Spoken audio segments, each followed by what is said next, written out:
presentation is Some Resources for Pennsylvania German Research by Joe Flint, a relatively new member of our group.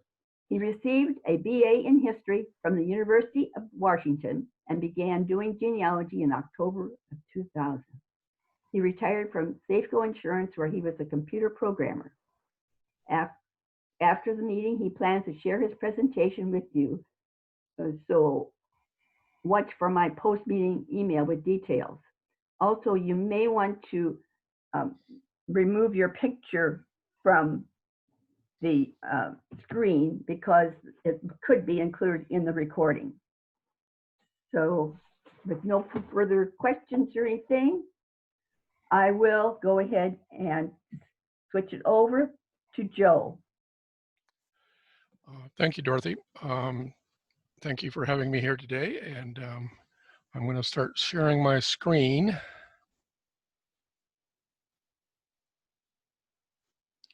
Okay. Now you see my opening slide. Everybody see that? Okay. Anyway, I'm Joe Flint, as she said, and I'll get into details here in a second, but I've been working on some Pennsylvania German ancestors for the better part of 2 years now.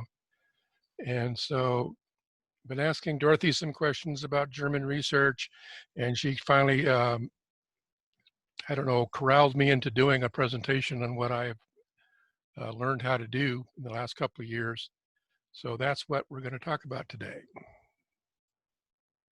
So things I'm going to be talking about today, I'm going to start out with some basics first, naming patterns, something I had to get my head around as I was working with these Germans and Lower Rhine Germans and Dutch people that also have some input into all of this. The other thing you have to worry about if you're doing early Pennsylvania research or anything before 1752 in the British colonies is dates and how they're organized. And I'm still learning how the nuances of some of that. The next thing is going to be, most of my presentation will be about Pennsylvania land records, specifically the patent land records held by the Pennsylvania Archives. Patents were the process by which land was transferred from the ownership of William Penn and his heirs to private people. It was that first transfer of land to a private individual. A lot of stuff there. It's a little complicated. And one of the things I don't mind at all is if I'm not making any sense, please ask a question. My object here is to try to communicate. And if I'm not communicating, I need to know. So we can go over whatever is not clear. So I have no problem with that. After we're done with land records, we'll talk some of the more online resources. Most of my stuff is online. You know, the basics, ancestry, full tree, family search. Internet Archive has been crucial to my research here in this area of Pennsylvania. A lot of research was done around the turn of the 20th century by people in Philadelphia area. You know, user-generated genealogies of one kind and another, some good, some bad, some indifferent, but they've been very useful. Also had some work with MyHeritage and WikiTree. WikiTree has been quite helpful too. They have a lot of good sources on that, so better than most sites. I also picked up a number of books, and I'll talk about those. I'll have one that I'll suggest is EGS still, I believe, contributes to the King County Library every year, and I have a book I'm going to suggest they get for it. See if they'll spring for that. Got into the founding and history of Germantown during some of my research. I have a fellow that was there about 1702. And so know more about Germantown than I really want to know. And if time permits, I want to talk a little bit about an application called Zotero. It's a way to keep track of all the, you find all this stuff. And when you find a conclusion, you put it in your database of choice, whether it's a desktop database or Ancestry or Family Search, whatever. But until you get all the stuff you need to make that final conclusion, Zotero is a way to organize all that stuff. And if time permits, I'll give a brief overview of that. So let's get started. Well, first of all, let's talk about how I got sucked down this rabbit hole. We're just looking at my third great grandfather, a guy named Robert Schuler. He was born in Pennsylvania in 1791 or thereabouts. Was from Lycoming County in Pennsylvania, it's north central Pennsylvania. About 1737 or so, he moved from there out to Wabash County, Indiana, where his daughter married one of my Thurston ancestors, and here I are. One of his interesting points about him is he moved out, and I say 1837, 1848, he moves back. He doesn't move back, he goes back to Pennsylvania for a visit. And driving around in a buggy, and I'm not quite sure what happened, but there was an accident. The buggy turned over and he was killed. And so he's actually buried back there in Lycoming County. And his wife went back to Indiana and with the kids and all that. But it was, traffic accident still happened.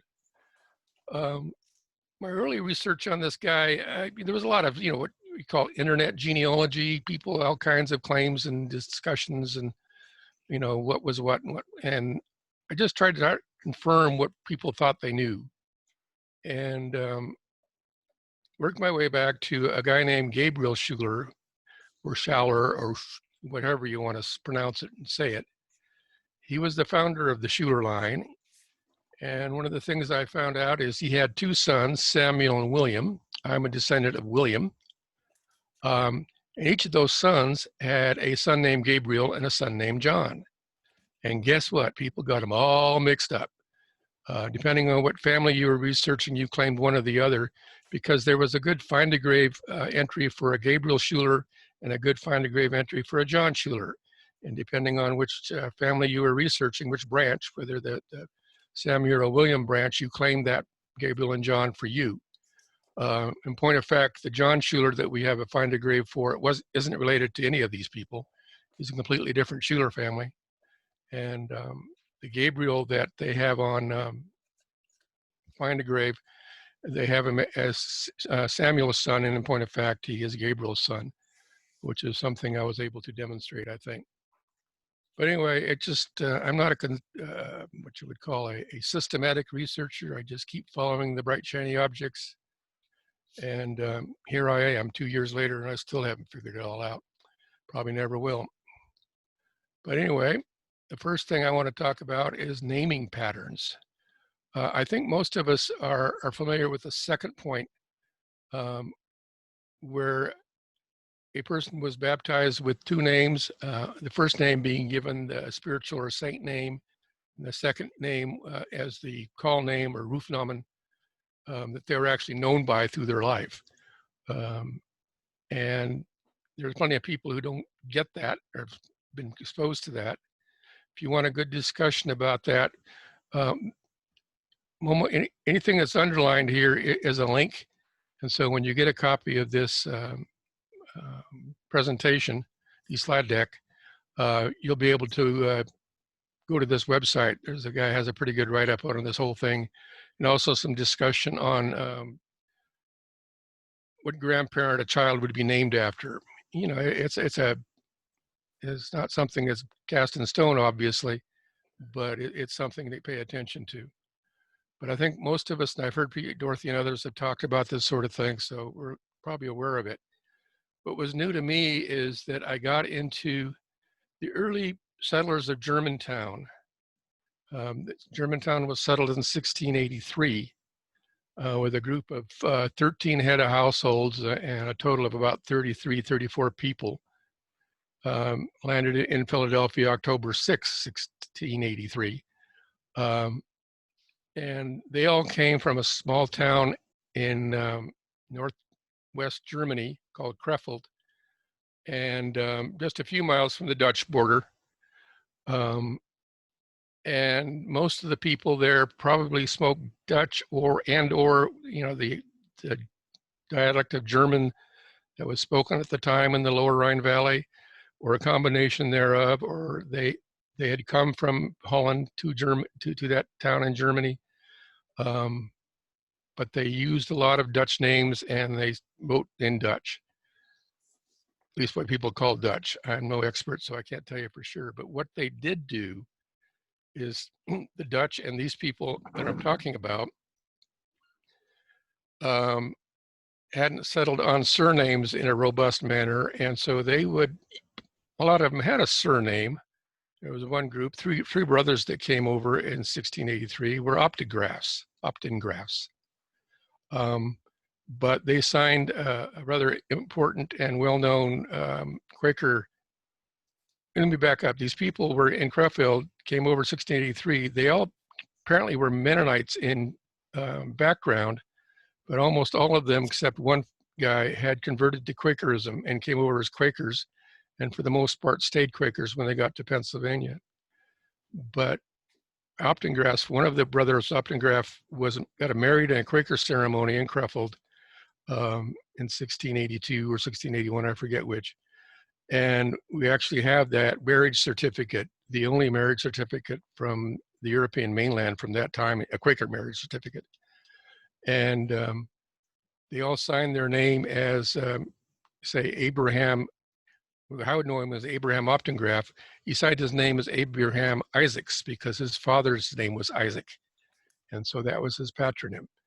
And so all his brothers, the groom was one of the brothers, and the other two all signed their name as Isaac's surname. Their mother signed her name as with her maiden name's patronymic, Peters.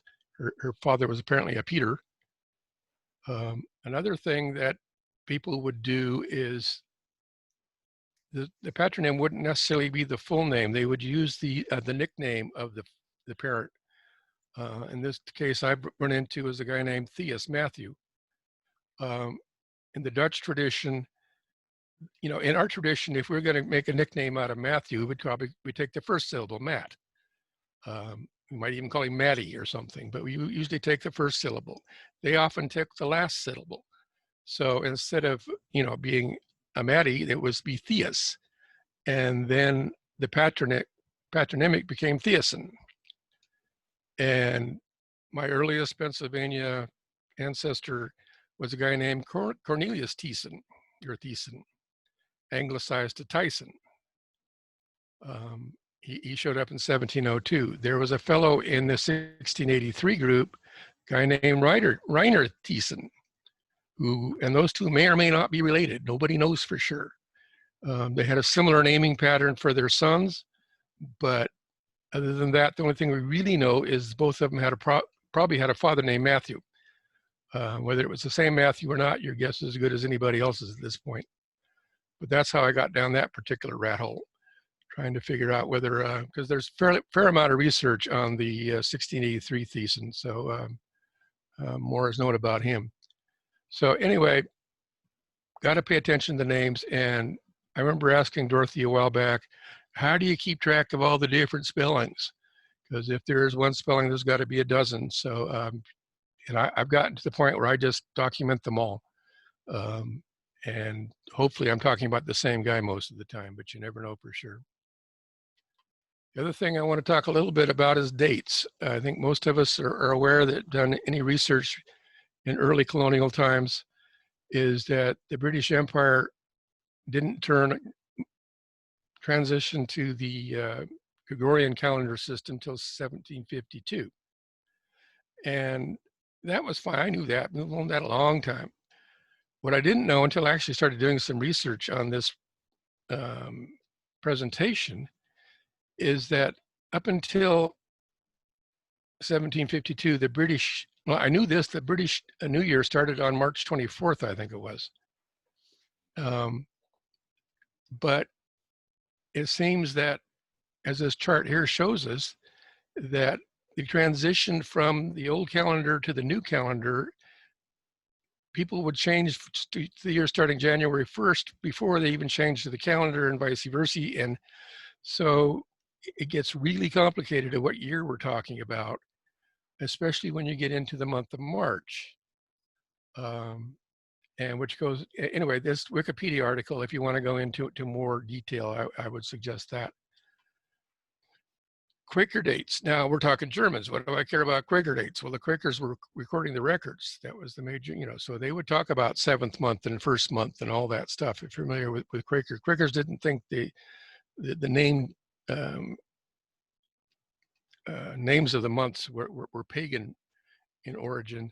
So instead of March, which was named after Mars, they wanted to call it, use a number. And before 1752, when the calendar changed, March was the 1st month, because that's when the new year started. Now the question comes in, if you have, like in this example here, the 21st of the 1st month, which is March, if they actually wrote it 1708/9, you know what they're, because they're aware of this. They knew what was going on in the world. So, but if they just wrote, 1734 or something, what did they mean? And this particular excerpt from the Swarthmore College Quaker calendar page says it probably meant that they didn't change it until March, till the end of March. But they might not. It's really a crapshoot. So you really have to pay attention to that. And I think I got I was looking at some of my stuff today, and I got a date for one of my land records. Probably is wrong. I have to double check to make sure I got the right year for it. So anyway, just another thing to pay attention to. Okay, Pennsylvania land records. This first book here, Pennsylvania Land Records, A History and Guide for Research by Donna Bingaman Munger, is the gospel as Pennsylvania land records. I actually have a copy. I can't find it. I don't know what the heck happened to it. We have to clean our office out here pretty soon. It'll turn up, but it's also in the Bellevue Library. When we can get back in there, you can take a look at it, and it gives you, I'll go over some of what I've learned from that, but if you want to have a more detailed understanding of Pennsylvania land records, that is definitely the source to get. We'll be talking a lot about the Pennsylvania Historical and Museum Commission Land Records Overview. We'll spend a lot of time this afternoon looking at this, what you can find there. There's also a guy, Timothy Conrad, who has a site, has other things, but he has a page on Pennsylvania land records. It's also pretty useful. So there's some sources that you can look at if you want to get into more detail than I'm going to get into today. As I mentioned earlier, patents are the transfer of land from William Penn, his sons, or the state to private hands. It's also the same term they use in public land states. When you get land from the federal government, you finally issue a patent. And deeds, as we know, are the transfer of land between private individuals. So once you get the land with a patent, then you're able to sell it to somebody else, and that's a deed. I think we all know that. So, like I say, I'm going to concentrate on the patent process. And this is from that Pennsylvania Museum and Historical Society page that we were looking at earlier. But anyway, there was 5 documents created in the patent process. The application was first piece. Not terribly important as I can tell. I actually saw some on Ancestry the other day, and they really don't tell you a whole lot that you don't want to know. The warrant is the issued by the land office directing the survey to be done. And those are available both on Ancestry and on this Pennsylvania Archives site, and can be useful and worth looking at. A survey was done after the, warrant directed the surveyor to do a survey. And to me, this is the best thing about the Pennsylvania Archives site is that about the turn of the 20th century, they had a project in Pennsylvania where they copied all the old survey documents into new media, basically made copies of them, bound them in books and indexed them. And you actually get a picture of what the property looked like, along with the description of the meets and bounds that define that property. And if you're a map geek like me, that's really cool. The return, as they say here, I've never seen one. It doesn't sound like it's very interesting or useful. And the patent which is the final document which you get, gives you clear title to the land. There are patents out there. I saw them on Family Search at one point. They were still on film. I don't know if they'll end up on digitized or not. But as I will show you, I actually found one of my patents. It was pretty kind of a thrill. But there is an index that tells you when the patent was given. You don't have to guess whether they got the patent or not. You know when they got it. You just won't be able to see the document usually. At least I haven't found a good way to see it yet. So off we go.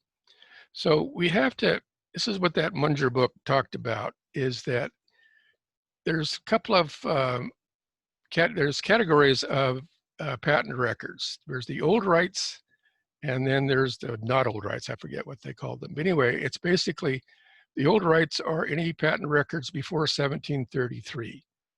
What happened, as near as I can tell, William Penn, when he founded Pennsylvania, started selling land. And I think it was about 1708, 1709, he had financial problems and had to basically mortgage Pennsylvania. And he continued selling land and all that and paying off his mortgage, excuse me, until he died around 1718. Excuse me, hang on a second. Got a frog in my, frog in my throat. Anyway, I'll keep going.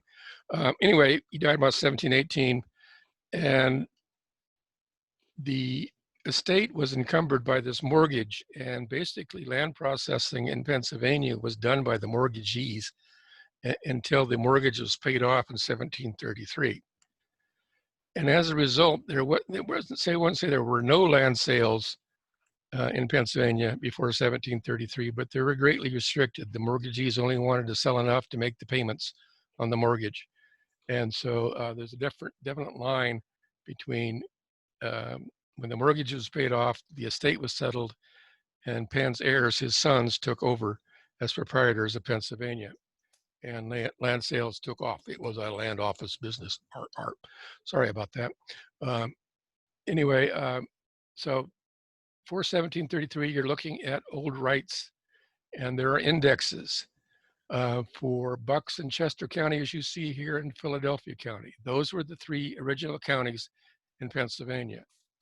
I don't think that changed until after 1733. I'm pretty sure it didn't. So we can find the warrants and the other, the warrants and stuff in those indexes.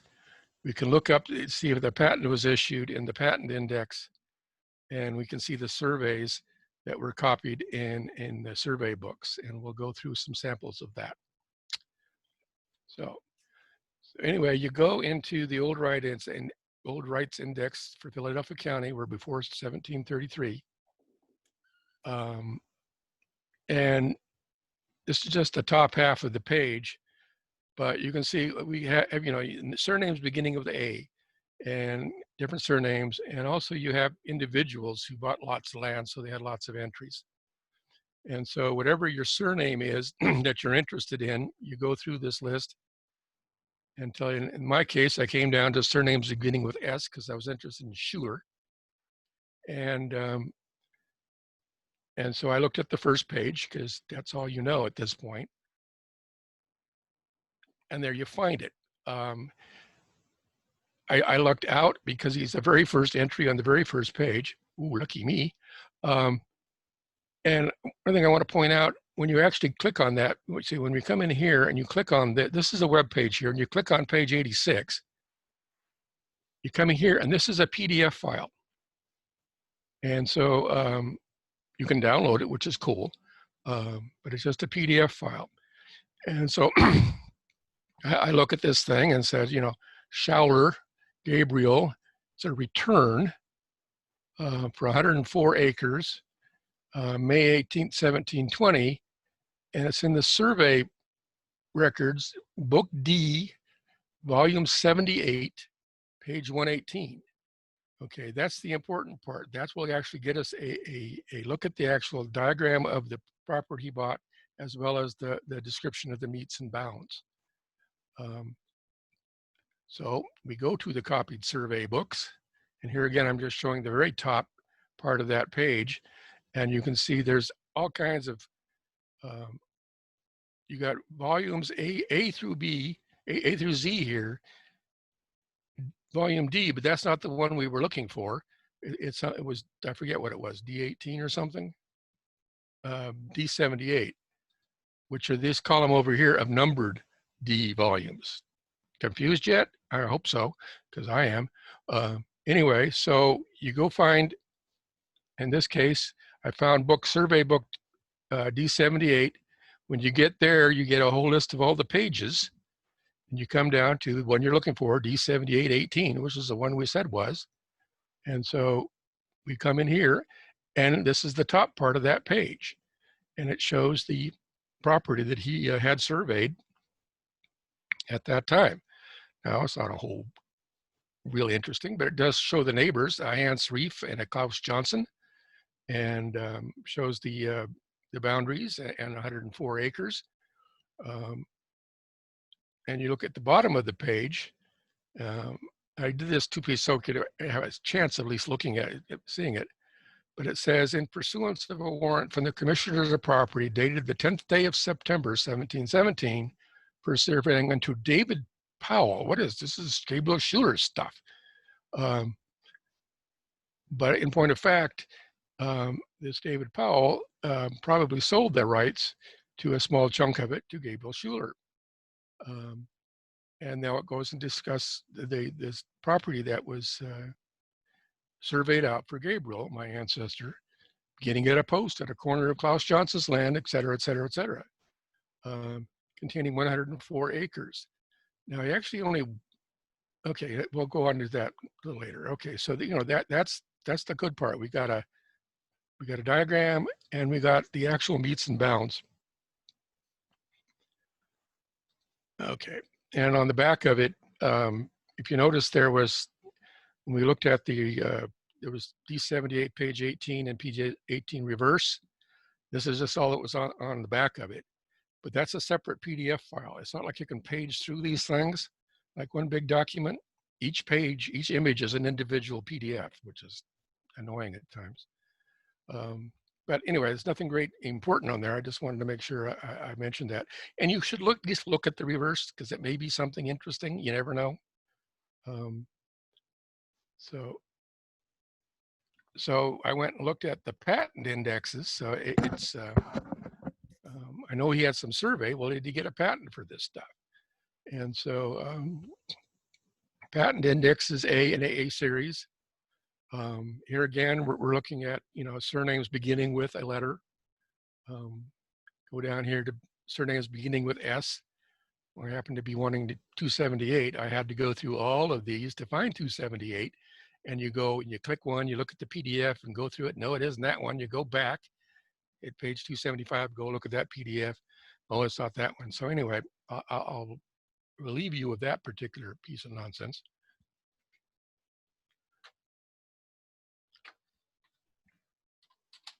So anyway, we come in there, find 276, and we see up here at the top, my mouse is deciding it doesn't want to play right today. Come on, you. You see 100 acres. It was 104 on the survey, you might notice, and they didn't mention that particular survey. But most of them, if you would buy 100 acres, they would give you about 4 to 6% extra.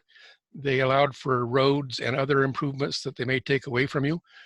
So you got your 100 acres, but you also had to make an allowance for other things. But you can see here that we have the patentee, Schuler Gabriel. The warrantee, the guy that got the warrant, was David Powell. And the date of the warrant was 10 September, 1717. Okay, this is important. Just because your ancestor was the warrantee does not necessarily mean that he was the patentee that got the final patent. Often it worked that way, but not always. So we can see from this that, he did get a patent for those 100 acres that he bought off David Powell, but he also got another patent for 181 acres. and that he got for the warrant that he got later on, and then a third patent later on in down here for 200 acres. He was a busy man. So I got interested to see what this David Powell dude was. How come he was, getting 3,000 acres of, I don't know if I mentioned that. I mean, he got, a warrant and was selling stuff. And so I went and looked at him in the Old Rights Index. Finally found him on page 73 under P for Powell. And he was a land speculator, duh. This is all David Powell. These are all the land transactions David Powell. He wasn't big enough to have his own entry on the Old Rights Index, but he had quite a number. And after going through a number of these, researching it, boiled down to 2 entries that were pertinent to what I was interested in.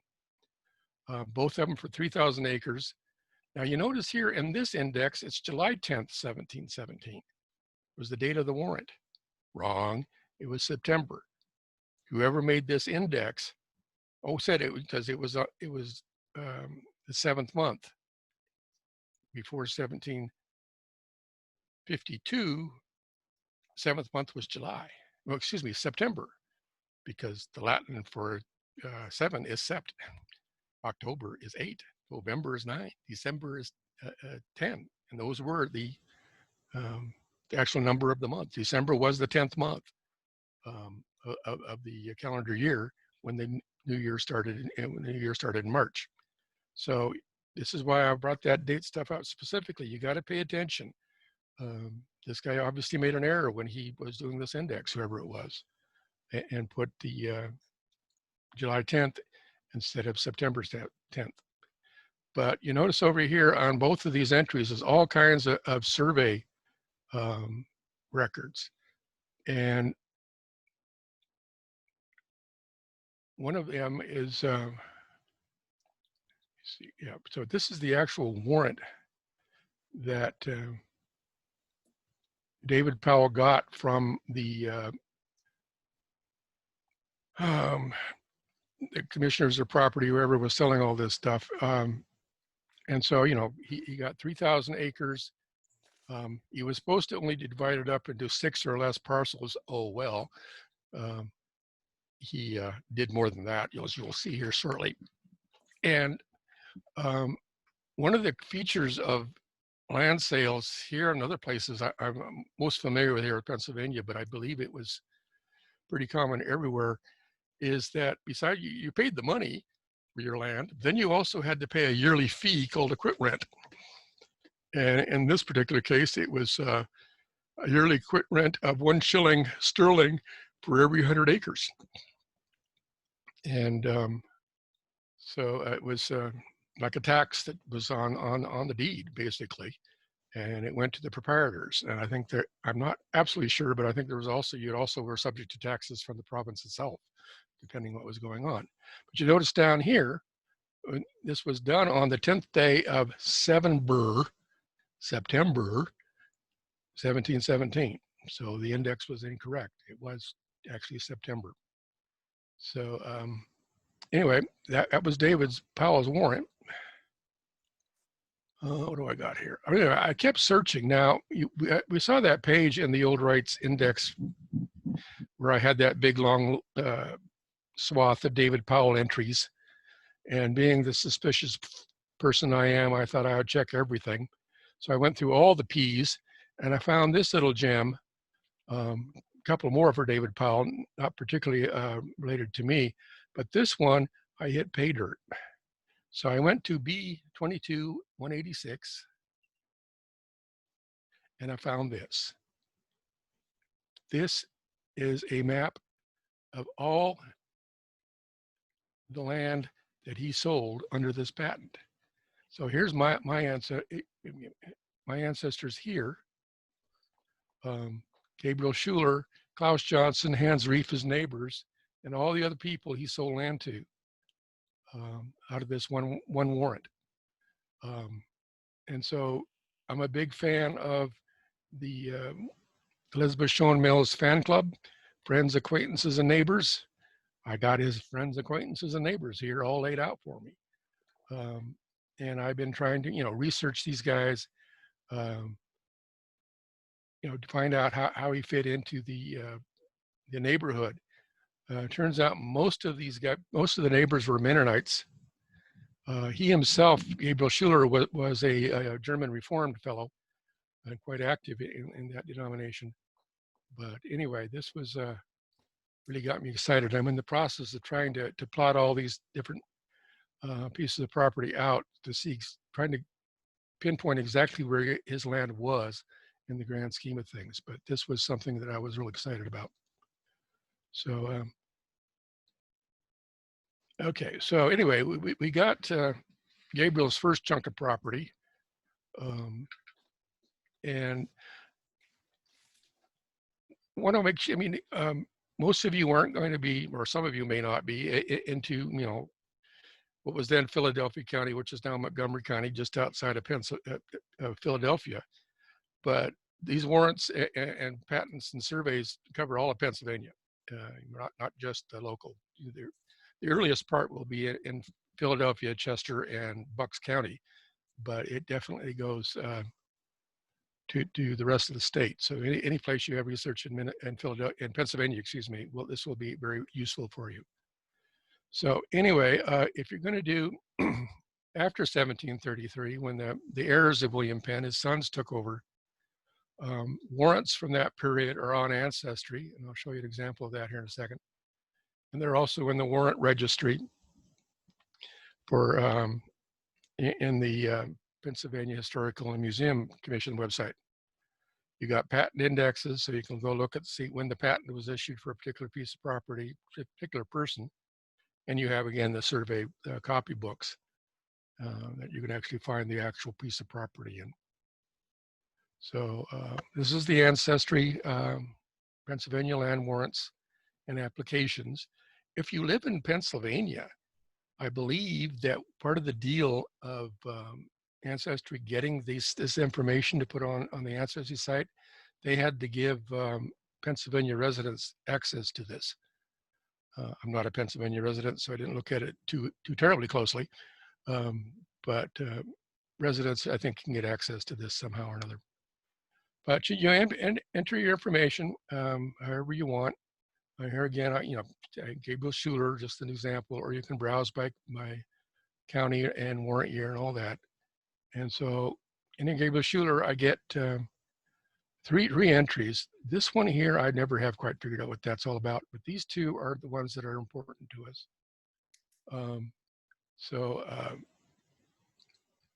This is the one for 14 March 1733, and for 200 acres, Gabriel Schuler.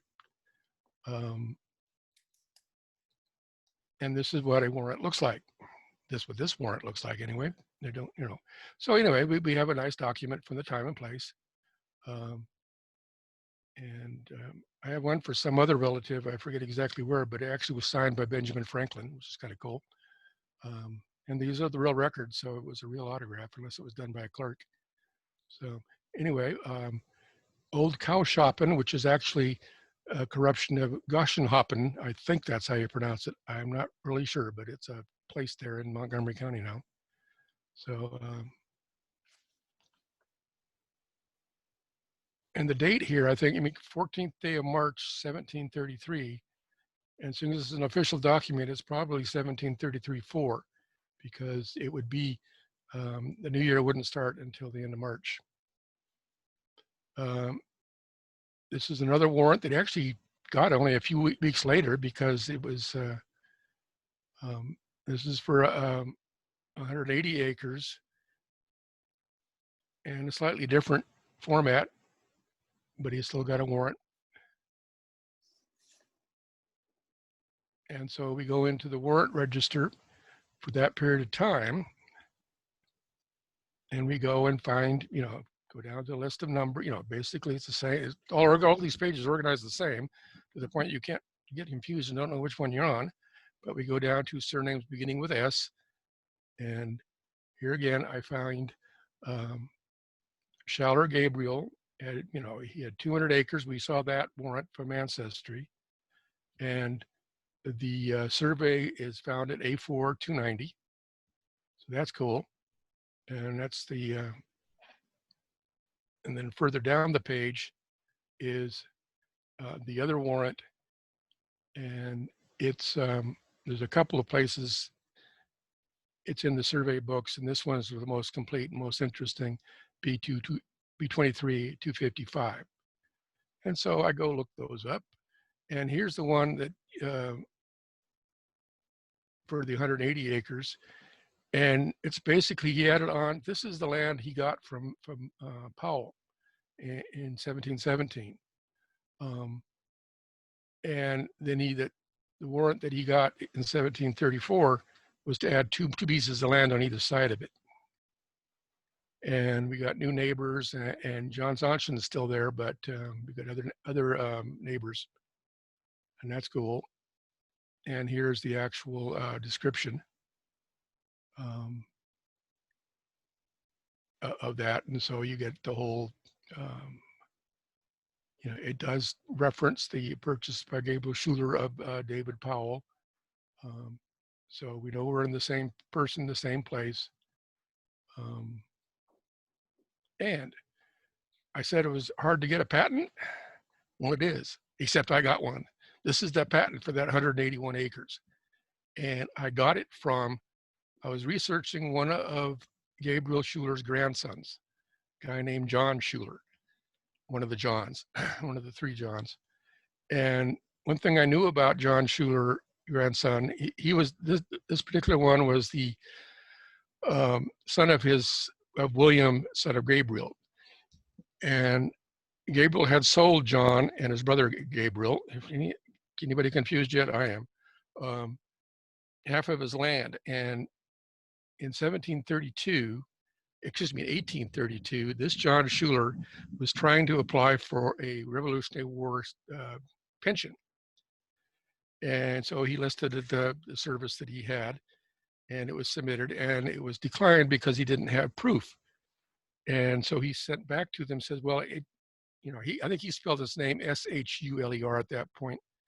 He said, well, it might have been under Schouler, Shouler. And here's my a copy of the patent that I got from my grandfather when I bought land. And so when you look at and it was declined, his application was declined again. But when you look in the pension file, there it is. It's cut up in 4 pieces in the pension file. But I was able to get them all together and mush them together. And this is the actual, what a patent looks like. And this is the actual patent that Gabriel Schuler received. It's not even a copy of it. It's the one he had. So I thought that was kind of exciting. I need to get a life. I understand that. Okay, so besides having the patent records that we've been looking at, we have other information. This is special indexes that they have here. I haven't found anything of importance here. I put them, I don't know why 1765 and 1769 so important, but they're there, so I put them in there for completeness. What is exciting is under that page, there's something called the Mellish-Whiteside maps. As it says here, the first official set of county maps produced in the Commonwealth, about 1820-ish. And if you're a map freak like I am, they're really quite useful because you get so this is Berks County, and you get the townships laid out. And these records, a lot of them are based on township. And townships change over time. We're all familiar with the genealogy of counties. A county can grow and shrink depending on as time goes on and be subdivided. History of Atlas of Historical County Boundaries at the Peabody Museum, I think it is. If you don't know that, talk to me afterwards. I'll let you know. But you also have to have an idea of the genealogy of townships. Whatever this is called up here is now divided up into two, upper and lower. So we know about 1820 or so that it was one. So that's something to keep in mind. Bern Township, the reason why I'm pointing it out is because we'll be looking at that in a little more detail. But anyway,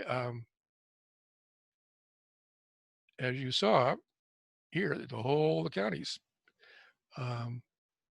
in the state that were counties at the time are there available for you to look at. Okay, the other thing that was cool, and I actually found something useful here, is warranty township maps. Now we saw the individual diagrams of the property on the surveys, and that was fine, but it didn't really tell you where it was. You have to do more research to figure that out. But for some townships, not all, not anyone that my direct ancestors bought property in, darn it, they have diagrammed out all the patents for a whole township.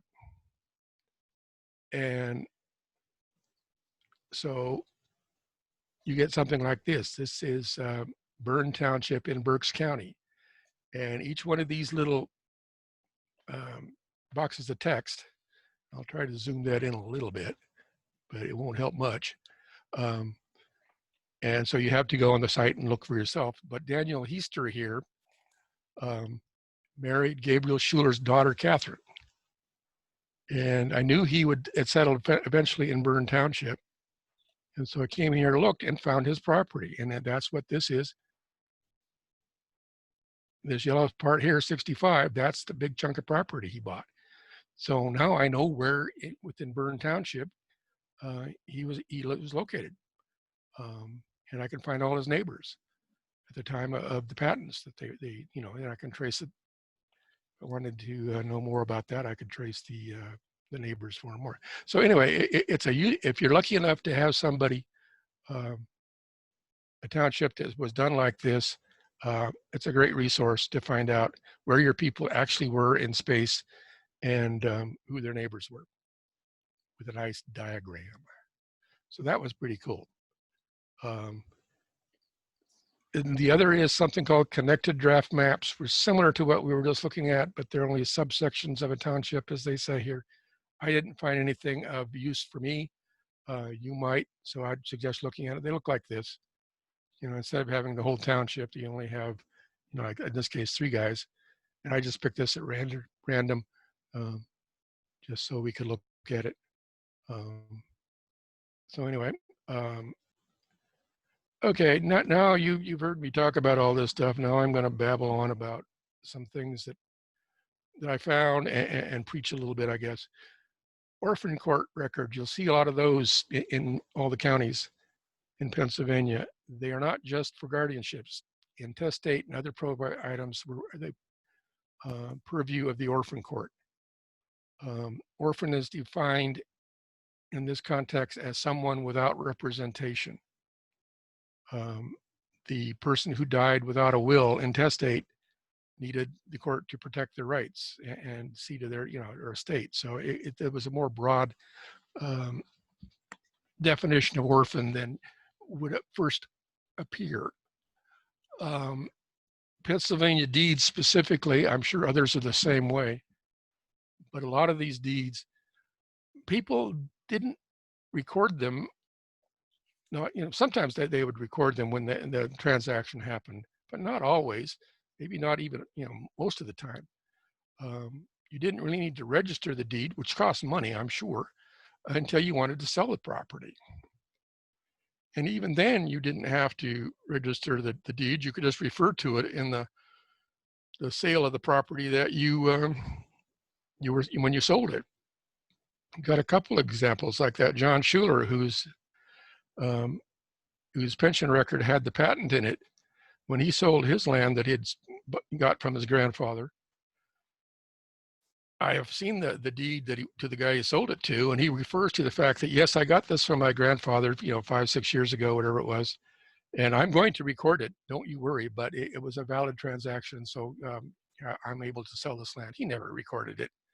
Um, don't know why, um, but one of the things that I spent a lot of time working on is trying to figure out the two Gabriels, two grandsons of Gabriel Sr.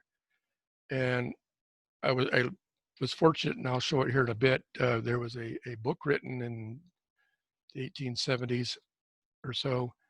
The history of Lower Salford Township is where Gabriel was located. And this guy grew up in the township, still lived there when he wrote the book.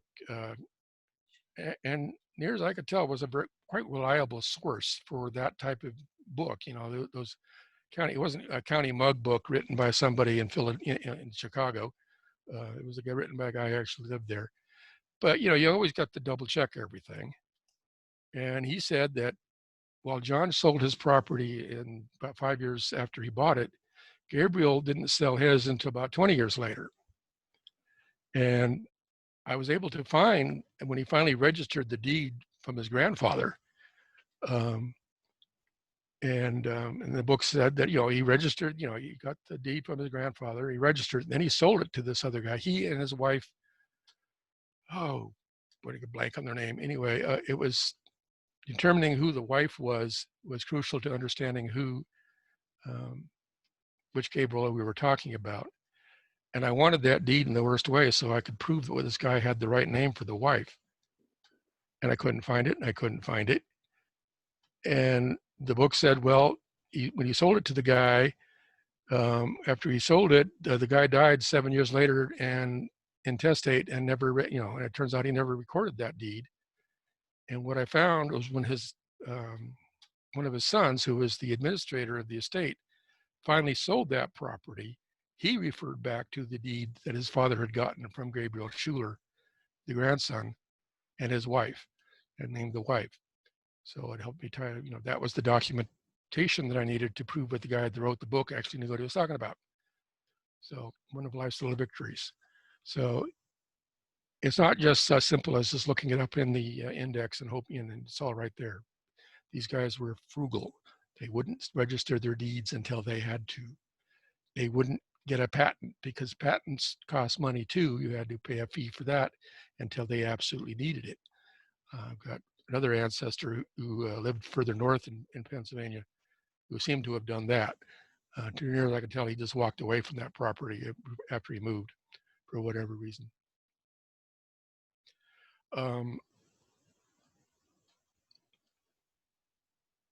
One of the things that was very useful for me in doing this research is whenever I got a book or a website, always look for the source data, always look for bibliographies.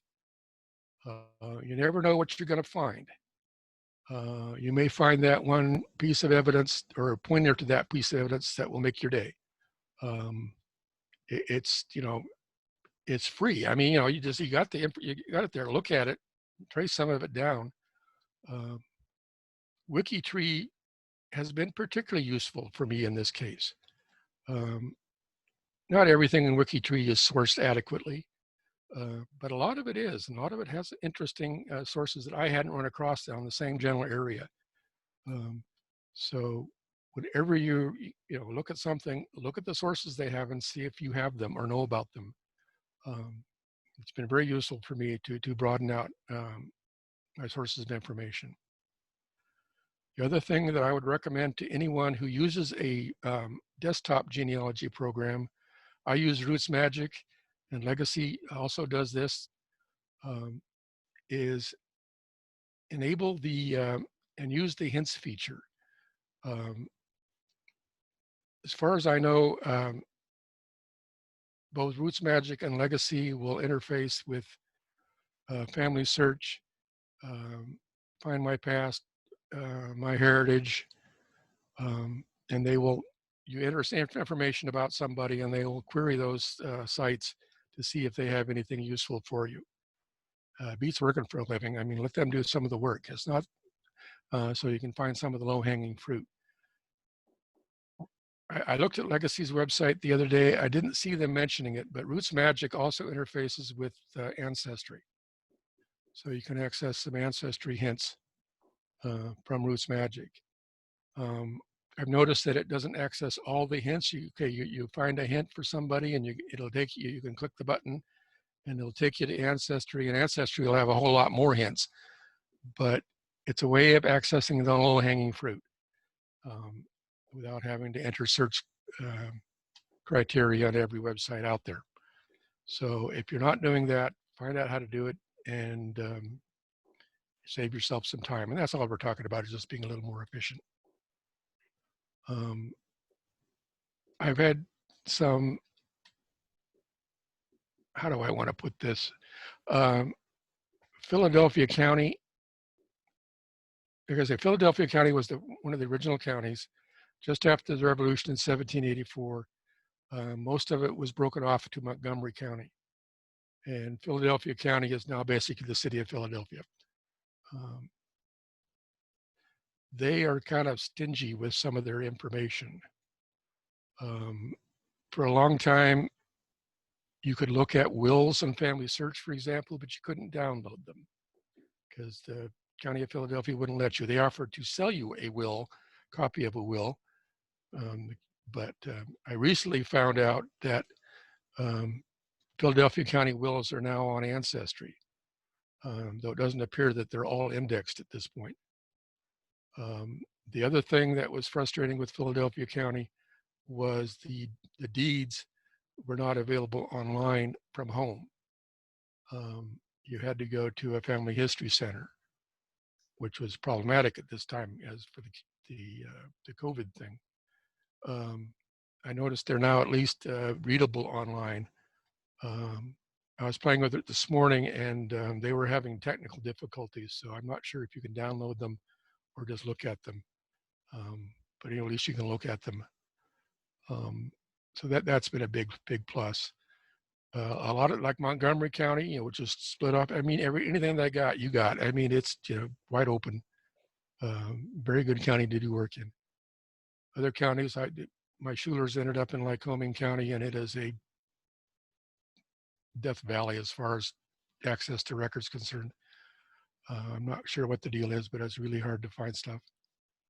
So anyway, it's hit and miss. Some counties are really good, some are not so good. So that's all I have about that. So as I talked about on Ancestry, Pennsylvania wills and probate records, they've gotten more and more. I know Philadelphia wasn't on there until recently because I've been looking. They have done something really stupid. Here you can see I have a county, Philadelphia, I'm browsing, and they have these administration files. And what they did is that every year they would start off with administration file number 1 and start numbering them.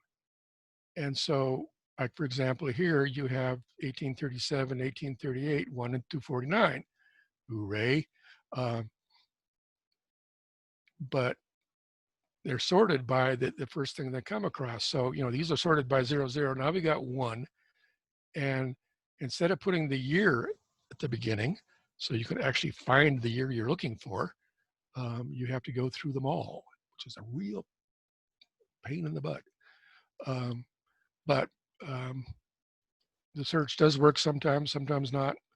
Like I say, Philadelphia County isn't as robust as it could be, but I suspect that will improve because I think they were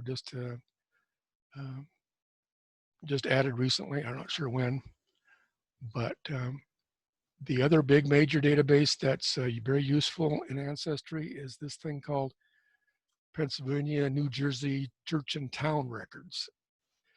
And the source information is from the Pennsylvania Historical Society. And there's some really useful information in there. Not so much original records as transcribed records. People have gone out in years past and transcribed cemeteries, for example, certainly church records.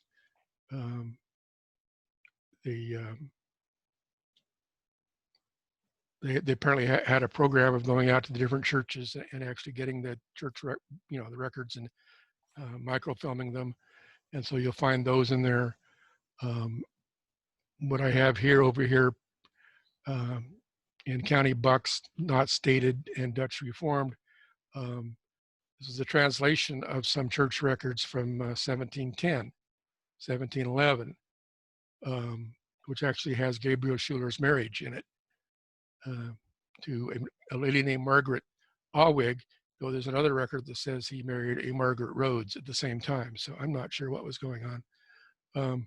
But there's always, it's very useful, and it can be a little cumbersome to find out exactly what you're looking at.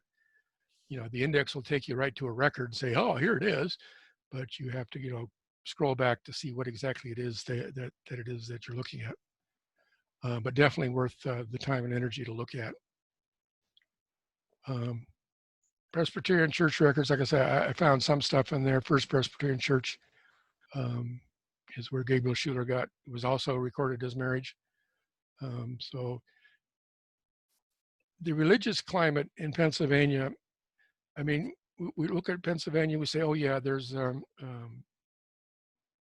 what you call Quakers. And yes, they were predominantly Quakers that founded the place. But the Germans, other than for a few, there were German Quakers, but there weren't a whole lot of them. And there were a number of religious denominations that ended up over in Pennsylvania. As in Germany itself, you had the two established churches with the three, but the Catholics didn't show up much in Pennsylvania in the early days. You had the two Protestant denominations, which were Lutheran and German Reformed, Calvinist. And so the German Reformed and the Presbyterians were similar in ideology, so that they, if you couldn't find a Reformed minister, you would use a Presbyterian one as and then you had the sects, as they were called, the Mennonites, the Brethren, aka Dunkards, something called Schrinkfelders, which I never have quite understood yet, but all kinds of different religious groups.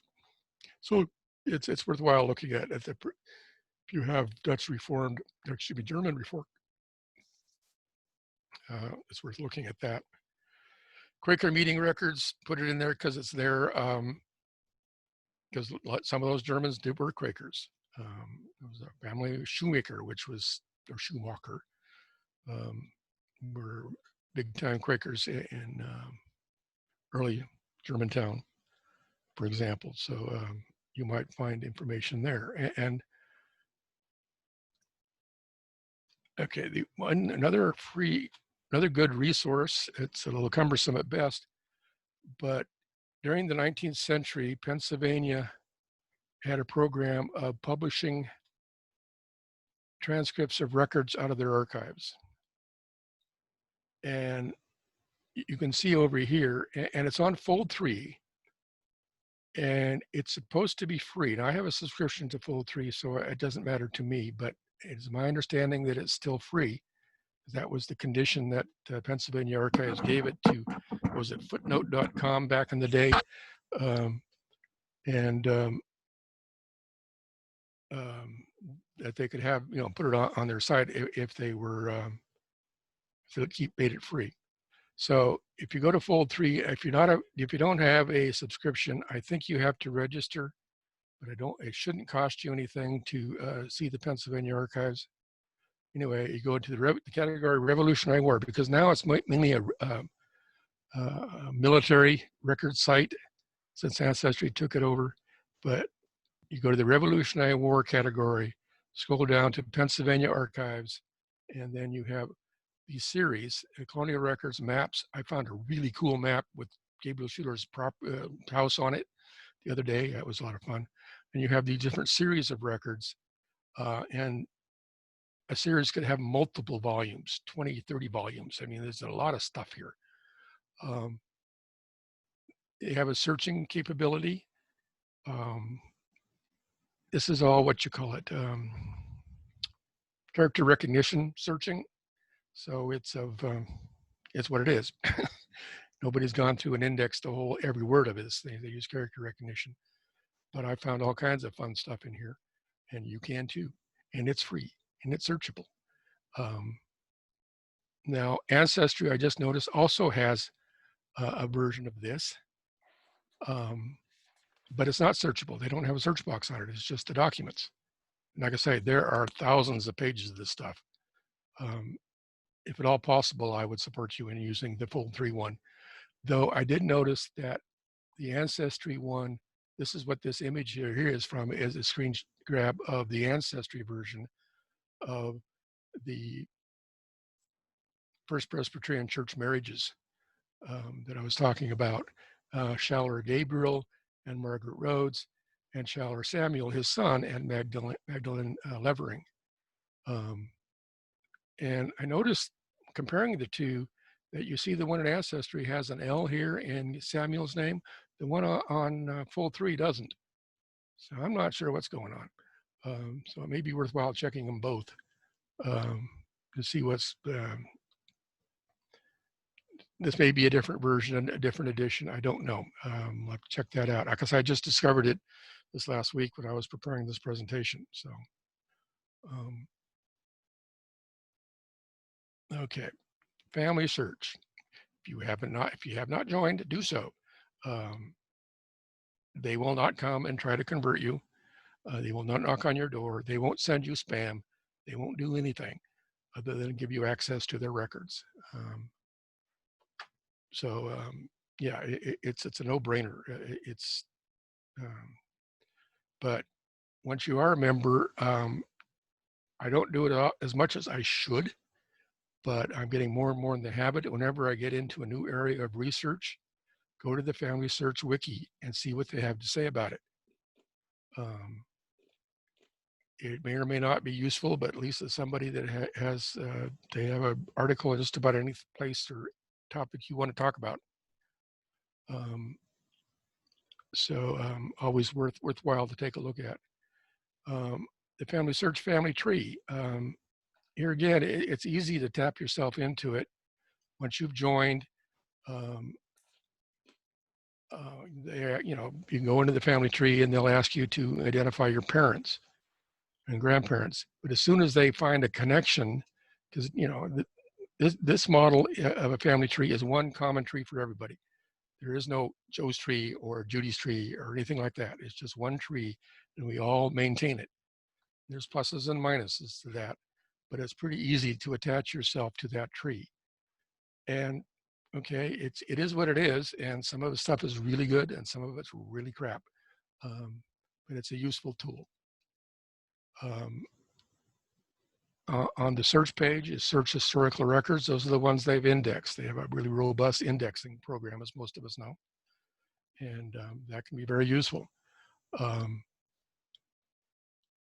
They've got a lot of stuff they haven't indexed. So the Family Search Catalog is where, if those of us remember going, either going to Salt Lake or going to the Family History Center and cranking microfilm, you can do the same thing with the unindexed records, except you don't have to crank, you just have to click your mouse. And a lot of records like wills and deeds have indexes in the front of them. And so you can go look at the index, find the one you're interested in, and you doesn't have to be indexed from a search page to find something you're interested in. I'm probably going to write a nasty note to them here pretty soon, though, on Philadelphia County. I do a lot of whining about Philadelphia County, don't I? Anyway, the wills in Philadelphia County have always been there. You couldn't download them, but you could look at them. And just recently, in the last month or so, somebody decided they were going to put all these records, they called them abstracts of Philadelphia County wills. And there's over 700 of these things. And you have to look at every single one of them before you can get down to the actual will book itself. Major pain in the patootie. And anyway, so it's not fun. The other area that it's taking a while to get used to, it's a little clunky on the way that it's laid out, but they have a digital library of out of copyright books or copyrighted stuff that they've gotten permission to put online. lots of people have written family genealogies and whatever. And we were down in Salt Lake City for the EGS trip down there 2 years July, and I was at the table doing whatever I was doing, and a lady sitting next to me was talking to one of the librarian types, one of the helpers there, and she had written a book about her family history and was told that if you want to, we can scan it for you and put it online. And she was thrilled. I mean, it wasn't like she was trying to make her fortune with this book, but that way she could get it out there in front of people. So this is material like that they've gotten permission to put online that still isn't copyright. And one of the things that's been particularly helpful to me that I'm still working on is this Crefeld Immigrants and Their Descendants. It was a newsletter put out for about 20 years, starting about in the 1980s, 88 or something like that. And there's about 20 years of it, I think. And they're talking about those 13 head of households that came to Germantown in 1683. And I mentioned before that I'm trying to decide whether my Cornelius Tyson, whatever you want to call him, is related to that group. And they have a number of articles in this newsletter talking about that very issue. The bottom line is nobody has determined that yet. There's plenty of people who have an opinion, but nobody has any proof. But anyway, it's stuff like that that can be, extremely useful if you can find it. So keep an eye out for it. Okay, the Internet Archive. You may be familiar with the Internet Archive as the Wayback Machine. It allows you to find websites that have dead links. But its main claim to fame is that it is, well, not its main claim to fame. One of its claims is that it's trying to get a collection of all out of copyright books and magazines and whatever, and make them available. They also have copyrighted materials that you can loan out. And I just saw an article the other day that some of the publishers are suing them for that. I'm not sure what's going on, but like I said, a lot of people around the turn of the 20th century in the Philadelphia area did a lot of research on their German ancestors. And, but before I get to that, I mean, they have a genealogy collection in Internet Archive. So it's all type of genealogy information. But the other thing that, for example, the Pennsylvania German Society published a yearly newsletter book, or and lots of information in that book, in those publications. I mentioned the history of Lower Salford Township with the article of Gabriel Schuler and all those neighbors. Remember back when I showed you that map that all this land that David Powell sold to all these Germans, they're all in this book, and discusses from this guy's point of view 100 years after the fact, or 150, about all of them. Now you have to double check all that stuff, but he's pretty reliable. So he's been a great help. There's another, it's the history of the whole county, which isn't as detailed as one township, but was also very good. And so you should look for those type of things in your county. If you have Germans in Pennsylvania, you're more likely to have them in York and Lancaster County. And I'm sure there's likewise information in those counties. So definitely check it out. And the history of the Goshenhoppen Reform Charge, Montgomery County, Pennsylvania. A charge, as I understand it, was a group of congregations that one minister or a number of ministers ministered to. And there were 3 churches in the Goshenhoppen Reform Charge. There was Old Goshenhoppen, New Goshenhoppen, and Great Swamp, I think. Lots of marriage and baptism records from this week. And like I said, Gabriel Schuler was a Reformed person, so a lot of information is there, and his children's information is there, so it's been very useful. So religious records, obviously, and that wasn't the only one, but just the ones that you can also find a lot of this stuff on Google Books, I think. I just happen to like Internet Archive a little better. It's easier to, if you're citing a source, you can actually cite the URL for a specific page in a specific book or document. So I can go straight to what I'm interested in instead of just the book itself. So anyway, definitely check it out. It is definitely worth the effort in a lot of these cases. Okay, some other online resources. Find My Past. Here's I can tell when the Pennsylvania Historical Society sold all that stuff to Ancestry, and they sold it. I'm sure they did. Didn't give it away. Um, Anything that Ancestry didn't take, Find My Past did. And while it is possible in Ancestry to determine what document you're actually looking at, Find My Past makes it very difficult. You can find stuff. It is some. I found an entry for a grave that I was looking for a long time. Gave me a good hint where it was. I didn't find it particularly easy to use. The other big thing about Find My Past is the Percy Index, Periodical Source Index. They are actively, that's where it is. And I believe you need a subscription to access it, which is unfortunate. But the fortunate part is, according to them anyway, and what I've heard, is they're actively maintaining it. There was a version of Percy on some MyHeritage or something like, wasn't MyHeritage, was somebody else that had a version of Percy on it.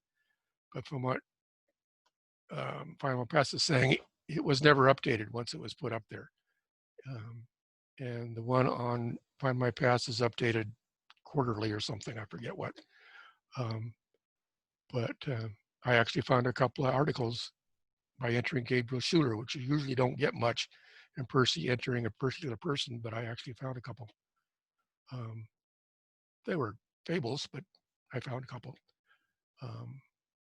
And MyHeritage, it's connected to Roots Magic, and so I go over there, look for hints. It will also point me to WikiTree, so that's how I get into WikiTree is through MyHeritage.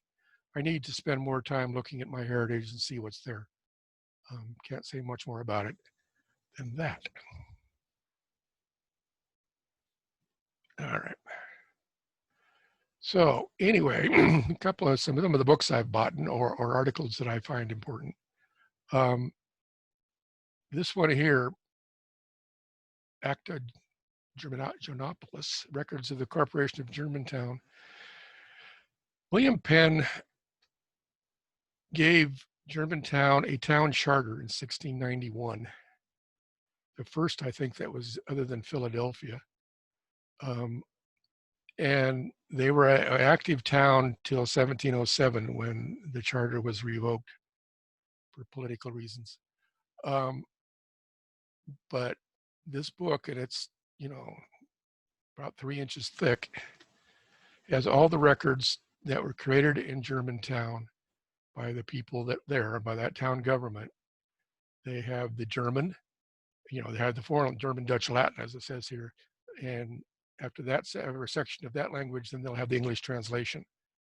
So it's quite an extensive, and if you have any people that came through Germantown during that period, and even afterwards, because they have at the end, they have some appendixes on the land records, and you can trace the land that was bought and sold quite readily. If you're into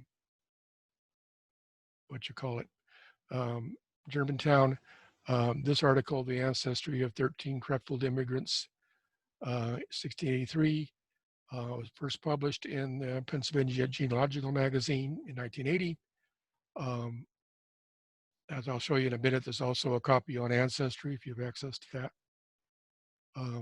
Another book that I've gotten is this one here by Dieter Pesch, Brave New World, Rhinelanders Conquer America. It's about a particular family, mainly, drawing a complete blank on the family name. It'll come to me. Strepper was the name. Jan Strepper bought about 5,000 acres off of Penn in the early days and sent his brother William over to Pennsylvania to managed the land. And anyway, this book is about that process and how some grandchildren of the original purchaser tried to go to Pennsylvania in the 1740s, 50s area and get some of the land back, get some money back. And anyway, it's a lot of detailed history of these people. So it's been useful too. Though all of these things, anything you read, you have to take it with a grain of salt. This guy here, Niepoth, he's a German, lived and worked in Germany, and all his information comes from German records. And he chastises American researchers for not accessing German records when they're trying to research these people.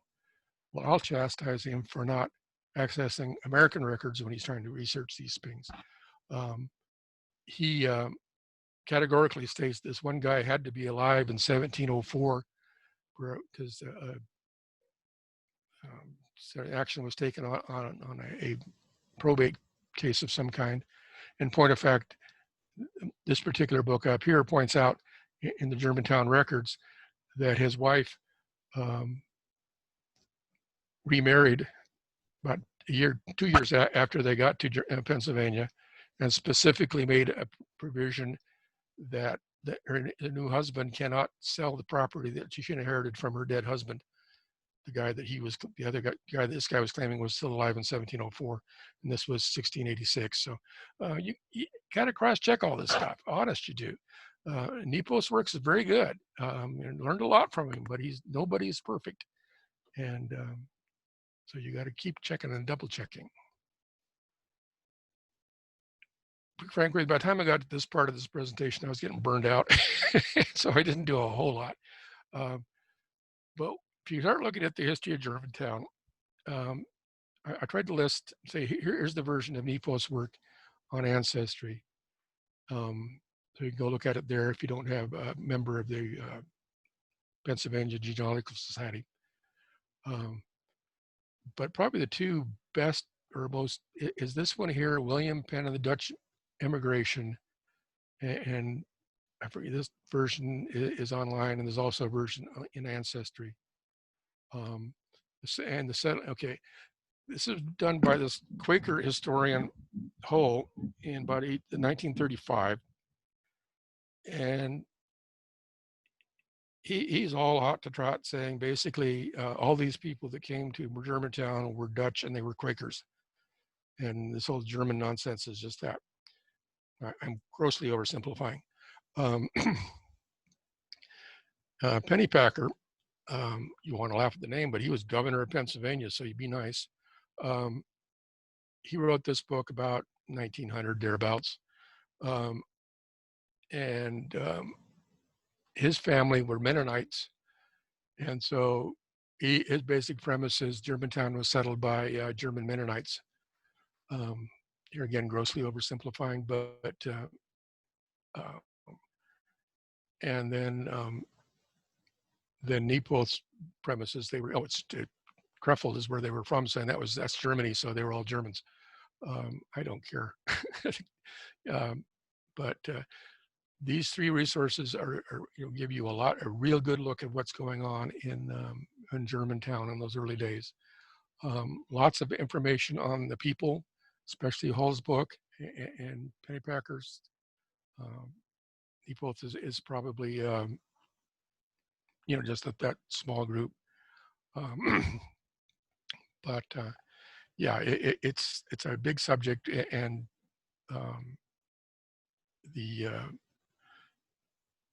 and to my way of thinking, that the one resource that really has helped me a lot is this one here.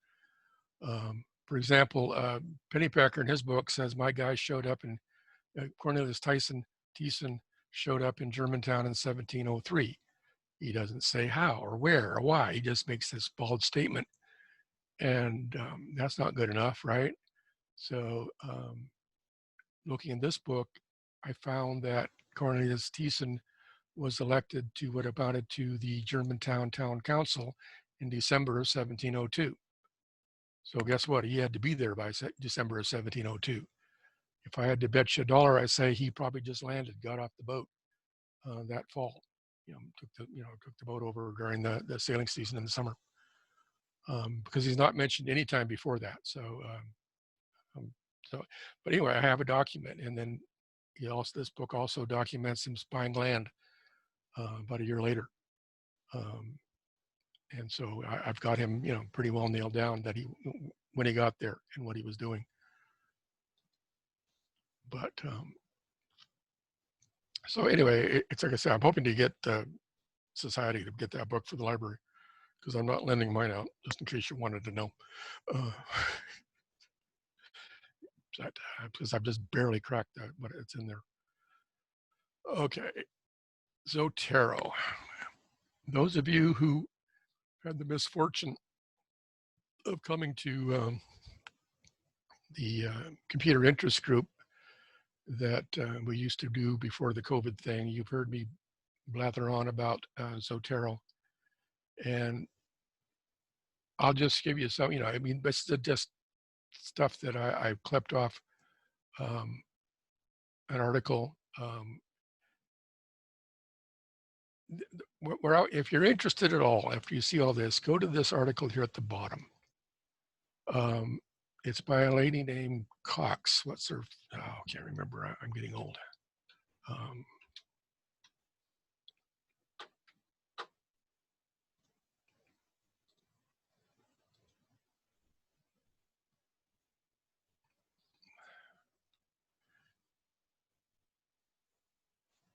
There. Anyway, this is that Zotero for genealogy, getting your ducks in a row. This lady, Donna Cox Baker, is the one that turned me onto it, and it took me a while to get up to speed. She's got about 3 or 4 articles on her website here about it, and she's put out a book. So you can get it for Kindle for about $9. I haven't found it, didn't tell me a whole lot I didn't know, but it could be a good resource if you wanted to get into it. But anyway, that was the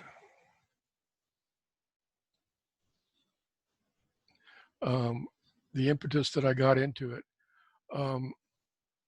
One of the big pluses for it is, especially off a site like Internet Archive, WorldCat, if you find a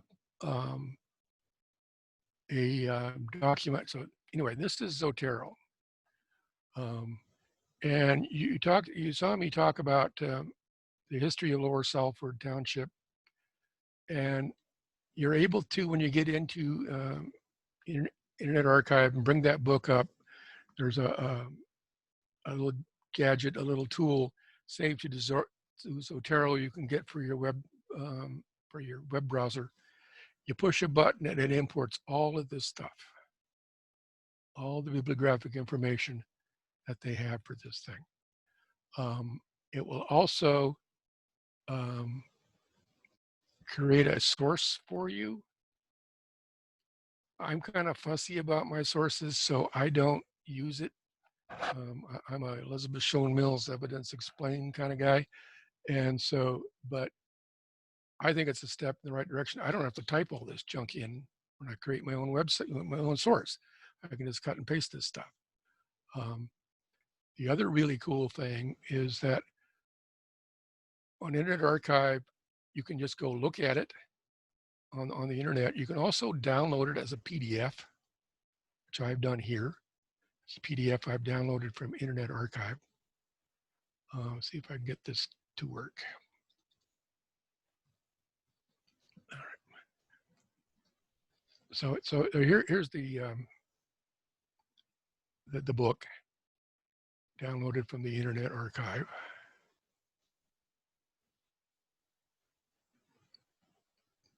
And so anyway, I'm going to put that off to the side. If you're into Adobe Acrobat Reader and you highlight something, you got the yellow marking pen in Adobe Reader, if you're familiar with that. And there's this other thing that I should talk about is advanced PDF management for Zotero, something called Zot file. Anyway, you highlight something and then push a button here in Zotero and it brings all the things you've highlighted. And then, like for example, I can click here and it will go to that particular page in the PDF, and those are the things I highlighted, which is really kind of cool, because these PDFs that you get from Internet Archives, they're not, they're basically scans of documents, so they're not, because this is what it's actually reading, because it's OCR stuff, but you can highlight stuff and go back to it with just a click of the mouse, which is, it's working for a living. So, and to me, I mean, this is, I have it organized, and, this particular group of information is about Montgomery County, Pennsylvania. I have land records, all the stuff I had for land records, and, are here. And one of the nice things, if I want to put one of these, let's see, where are Schuler's?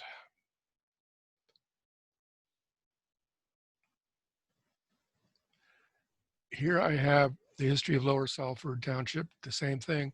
It isn't a copy of it, it's just a link to, there's only one version of this in my database for Zotero. It just creates another instance of it, so it doesn't duplicate anything. So if I change something here, it will change it everywhere I've used it. And you can put notes, tags, anything you want on these documents.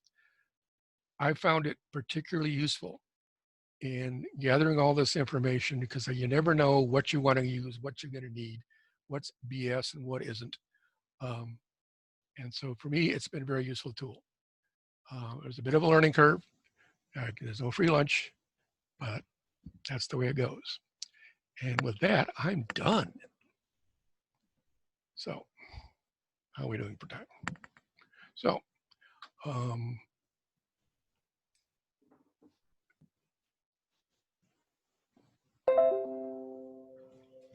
Now, Joe, how would you like to take questions? people ask them. I don't care. Okay, who has the first question? Well, I don't have a question per se, but there were two comments in the chat room. One is just a thank you. Great to know the Ancestry, Family Search, and other sources for Pennsylvania land records and wills. And the other was a pointer. Dave Wickert said, this is the place to go for Schwenkfelders. He says he's a descendant. And there is a descendant book that lists all the descendants of the original immigrants, if you're interested in Schwenkfelders. Yeah, I don't particularly have any that I'm aware of, so I've just noticed they were around, and they were rather a smaller group, but one of the sects that showed up. Yes, there's Judy, for example, Judy Meredith has brethren, Dunkards. I don't. Yeah, there's an entire library just east of Quakertown on the other side of the Pennsylvania Turnpike dedicated to the Schwenkfelders and all of their descendants. So, yeah, what I would like this group to tell me is how to find information on the Mennonites. They didn't keep very good records, near as I can tell.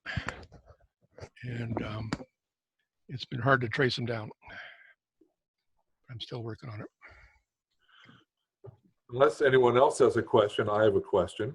Sure. I have a descendant or a ancestor of mine who was up in Allentown. He was a school teacher around the turn of the century. In his obituary, it says that he was, the gentleman's name is Samuel Lee. He is said to have been a descendant of the Quakertown Lees. And I've never been able to find any Lees around Quakertown. Any suggestion on sources around Quakertown?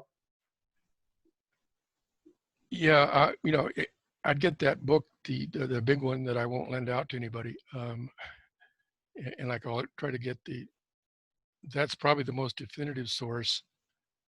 What was the last name? Lee, L-E-E. Samuel? L-E. Yeah. A second, I'm looking it up. I felt like he should have been from the South because they talked about the Quakertown Lees. Yeah, I hear you. Obviously, the name had been morphed if it was German.